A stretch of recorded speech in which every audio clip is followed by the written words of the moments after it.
USA खुद को democracy का एम्बेसडर कहता है, लेकिन इतिहास कुछ और ही बयान करता है। जिस भी देश की सरकार ने यूएसए की खिलाफत करने की कोशिश की, उस देश के अंदर अराजकता हुई, हिंसा हुई और वहां की सरकार गिर गई। ये सिर्फ एक कोइंसिडेंस था, एक पैटर्न। आज हम इसी के बारे में बात करेंगे। चलिए कुछ डॉट्स कनेक्ट करने की कोशिश करते हैं।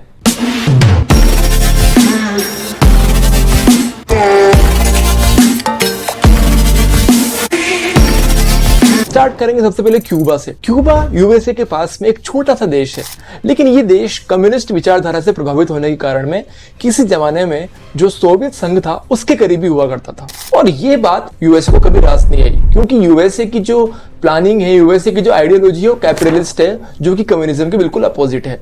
और इसीलिए वहां पर उस टाइम के क्यूबा के पॉपुलर लीडर फिडेल कास्ट्रो को मारने के लिए 3 बार सीआईए ने प्लानिंग की थी। और ये बात कोई हम बस अजम्पशन के आधार पर नहीं कह रहे, बल्कि सीआईए के जो डॉक्यूमेंट्स है वो खुद इस बात की ओर इशारा करते हैं। सबसे पहले क्यूबा के अंदर 1961 के अंदर बे ऑफ पिग्स नाम से एक मिशन लॉन्च किया गया, और उस मिशन के अंदर क्यूबा के से जो लोग एक्सेल किए हुए थे, जो क्यूबा से बाहर जाकर के रह रहे थे, ऐसे लोगों को ट्रेन किया गया। और यहां तक कि जो सीआईए थी उन्होंने उनको फाइनेंस भी उपलब्ध कराया, ट्रेनिंग करवाई, उनको हथियार चलाने का प्रशिक्षण दिया, और उसके बाद वापस से उनको क्यूबा के अंदर भेजा गया और वहां पर उनको क्रांति करने के लिए प्रेरित किया गया। लेकिन ये मिशन किसी प्रकार से असफल हो गया। उसके बाद में 2 और बार सीआईए ने क्यूबा के लीडर को मारने की कोशिश की। एक बार तो उनको पॉइजनस शिकार के जरिए बोट्यूलिनम टॉक्सिन के थ्रू मारने की कोशिश हुई, और एक बार उनको सी शेल्स में एक्सप्लोड करा करके मारने की कोशिश की। लेकिन फिडेल कास्ट्रो की किस्मत बड़ी अच्छी थी, हर बार वो बच गए और उनका जो सफर है वो कंटिन्यू जारी रहा, और यहां तक कि कभी भी क्यूबा यूएसए के पाले में नहीं गया। 1953 में ईरान के प्राइम मिनिस्टर मोहम्मद मोदागिस ने वहां की जो ऑयल कंपनीज थी उनका नेशनलाइजेशन कर दिया। और उस टाइम पर ईरान के अंदर जो पेट्रोल निकालने वाली बड़ी कंपनियां थी उसके अंदर ब्रिटेन और यूएसए कंपनी शामिल थी, और इस वजह से उनको तगड़ा नुकसान हुआ। और इसीलिए सीआईए और MI6 ने मिलकर के ईरान के अंदर जो मोहम्मद मोदागिस हैं उनके खिलाफ एक कॉप प्लान किया, जनता को उनके खिलाफ भड़काया, और इस वजह से उनको ईरान छोड़ करके भागना पड़ा। और बाद में यूएसए ने अपने कठपुतली सरकार वहां पर बिठा दी, जिसके प्रेसिडेंट थे वहां के शाह। और उसके बाद ईरान के शाह ने अपने देश के 40% ऑयल रिजर्व्स का जो बिजनेस था वो यूएस और ब्रिटेन की कंपनी को दे दिया। और ये ऑपरेशन बाद में जितने भी रीजन चेंज हुए उन सबके लिए एक ब्लूप्रिंट बना। इसी पैटर्न को बार बार रिपीट किया गया, यहां तक कि इराक में भी यही पैटर्न रिपीट करने की कोशिश की गई थी, लेकिन सद्दाम हुसैन इतनी आसानी से हटे नहीं, और बाद में उनको वॉर अगेंस्ट टेरर के नाम पर हटाया गया। और इस पूरे खेल के अंदर इराक को बहुत नुकसान हुआ, वहां की उस पूरे क्षेत्र की इकोनॉमी तबाह हो गई और लाखों लोग मारे गए। क्यों? क्योंकि यूएसए को और ब्रिटेन को वहां के तेल के कुएं पर अपना अधिकार चाहिए था। 2011 के अंदर सीरिया के अंदर बशर अल असद जो वहां के प्रेसिडेंट थे, उनके अगेंस्ट में वहां की गलियों के अंदर एक विद्रोह शुरू हुआ। लोगों को लगा शायद अब अरब की कंट्रीज भी डेमोक्रेटिक राइट्स चाहते हैं, लेकिन बाद में पता चला कि ये सब यूएस के इशारे पर हो रहा है। और यूएसए के प्रेसिडेंट बराक ओबामा ने वहां के नेशनल कोएलिशन को वहां की पब्लिक का रिप्रेजेंटेटिव करार दे दिया। बाद में उसी ऑर्गेनाइजेशन के लोगों ने सिविलियंस की हत्या की, यहां तक कि 2013 के अंदर इनके फाइटर्स ने मास किलिंग की, जिसके अंदर 190 लोग एक साथ मारे गए। सीरिया बाद में चलकर के रशिया और यूएसए के लिए एक बैटलफील्ड बन गया, जहां पर दोनों के समर्थित लोग एक दूसरे से फाइट में उलझ गए, और एक तरीके से यूएसए और रशिया की इनडायरेक्ट फाइट सीरिया के अंदर होने लगी। इस पूरे खेल के अंदर जो बर्बाद हुआ वो है सीरिया। सीरिया के लगभग 5 लाख से ज्यादा लोग मारे गए, और कितने ही लाखों लोगों को शरणार्थी के रूप में यूरोप और अन्य देशों के अंदर शरण लेनी पड़ी।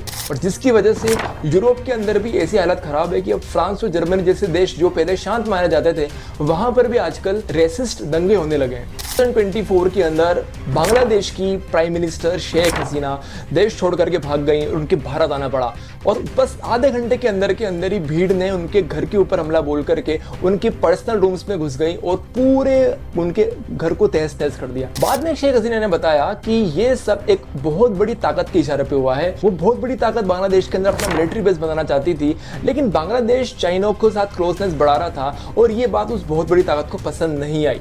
बाद में लोगों ने इसका मीनिंग निकाला कि ये शायद सब कुछ यूएसए के इशारे पे हुआ है और इसके लिए यूएसए की डीप स्टेट को जिम्मेदार ठहराया गया। देखने में लगा कि बांग्लादेश का जो पूरा आंदोलन है वो छात्रों के द्वारा चलाया गया है, लेकिन छात्रों को भी जो चला रहा था वो वास्तव में यूएस का डीप स्टेट था।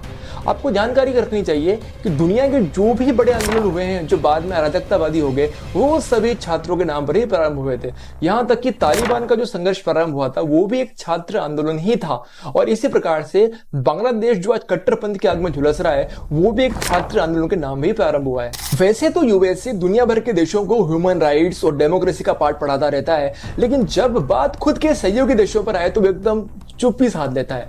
यूएस के दो बड़े सहयोगी सऊदी अरब और कतर, दोनों ही देशों के अंदर न तो रिलीजियस फ्रीडम है न ही विमेंस के लिए सेम अधिकार हैं। आज भी सऊदी अरब के अंदर कोई भी महिला अपने पुरुष संरक्षक के बिना अकेले सफर नहीं कर सकती है और यही हाल कतर का है। इन दोनों देशों के अंदर आज भी ऐसे नियम चल रहे हैं जो 15वीं शताब्दी के हैं। न तो वहां पर एक चुनी हुई संसद है और न ही वहां पर लोगों को अपने प्रजातांत्रिक अधिकार मिले हुए हैं, लेकिन उसके बावजूद भी यूएस इन सब के खिलाफ कुछ भी नहीं बोलता, क्योंकि ये यूएस के पार्टनर्स हैं। क्योंकि सऊदी के अंदर जो आरामको कंपनी है तेल निकालने वाली, उसकी यूएस के साथ में अच्छी पार्टनरशिप है। और वहीं कतर की अगर बात करें तो मिडिल ईस्ट का सबसे बड़ा मिलिट्री बेस यूएस का जो है वो अल उदैद कतर के अंदर ही। यानी डेमोक्रेसी, ह्यूमन राइट, ये सब बहाने होते हैं दूसरे देशों को दबाव में लाने के लिए।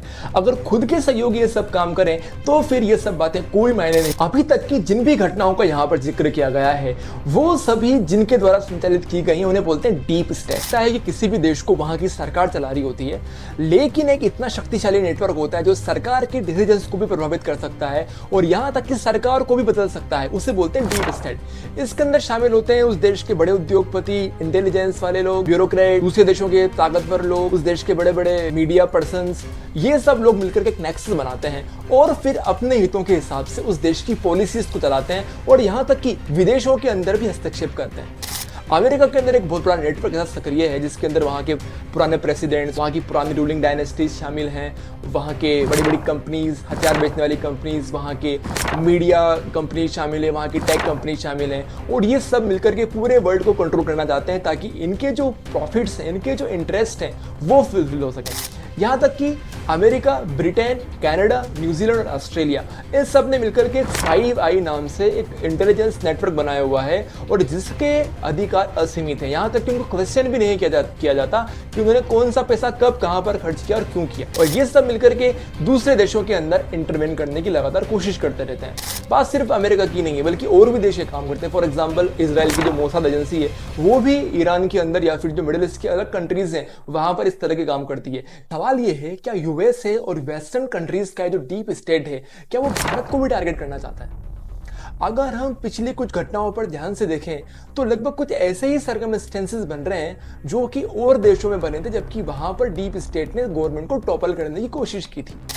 जैसे फॉर एग्जांपल यूएसए ने इंडिया के ऊपर टैरिफ्स लगाए हैं और साथ में बोला है कि रशिया से ऑयल खरीदने पर लगाए गए हैं, जबकि वास्तविकता यह है कि यूएस के एक्स एम्बेसडर ने खुद ये बात स्वीकार की है कि 2020 के अंदर यूएसए खुद ये चाहता था कि इंडिया रशिया से ऑयल खरीद करके यूरोप में सप्लाई करे ताकि global price of oil stable रह सके। लेकिन अब इंडिया के ऊपर सैंक्शंस लगाए जा रहे हैं क्योंकि असली कारण ये है इंडिया अपना मार्केट यूएस के इंडस्ट्रियलिस्ट के लिए नहीं खोल रहा जो भारत के अंदर अपने एग्रीकल्चर प्रोडक्ट्स बेचना चाहते हैं और साथ में भारत के अंदर जीएम क्रॉप्स भी बेचना चाहते हैं। और शायद इसीलिए पहले इंडिया के ऊपर सैंक्शंस लगाए जा रहे हैं, टैरिफ्स लगाए जा रहे हैं और धीरे धीरे करके इंडिया की इकोनॉमी को क्रश करने की कोशिश की जा रही है ताकि दबाव में आकर के भारत या तो उनकी बात मान ले या फिर जो इंडिया की पब्लिक है वो खुद ही गवर्नमेंट के अगेंस्ट अपोज करे और गवर्नमेंट टॉपल हो जाए ताकि जो आने वाली गवर्नमेंट है वो यूएसए की पॉलिसीज को इम्प्लीमेंट कर सके। हो सकता है मैं गलत भी हूं, लेकिन अगर आप ध्यान से सर्कमस्टेंसेस को समझने की कोशिश करेंगे तो कुछ हिंट्स आपको भी मिलने लगेंगे।